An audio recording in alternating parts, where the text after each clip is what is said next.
ചൊവ്വാലിന്നൊളി മിന്നും അമ്പരപ്പരപ്പിലെ സ്വർഗം പൂതച്ചൊരുങ്ങി തിങ്കളൊന്ന് വിടരിനെ. ചൊവ്വാലിന്നൊളി മിന്നും അമ്പരപ്പരപ്പിലെ സ്വർഗം പൂതച്ചൊരുങ്ങി തിങ്കളൊന്ന് വിടരിനെ. ഈദുൽ ഫിത്തർ പുണ്യമോടെ മാനസങ്ങളലിനെ. ഈദുൽ ഫിത്തർ പുണ്യമോടെ മാനസങ്ങളലിയനെ. ഈമാനിൻ ശോഭയേകി ഹംദ് നാദമുയരണേ. ഈമാനിൻ ശോഭയേകി ഹംദ് നാദമുയരണേ. അരവമായി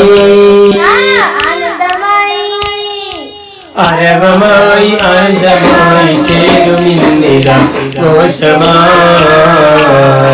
ചൊവ്വാലിന്നൊളി മിന്നും അമ്പരപ്പരപ്പിലെ സ്വർഗം പൂതച്ചൊരുങ്ങി തിങ്കളൊന്ന് വിടരണേ.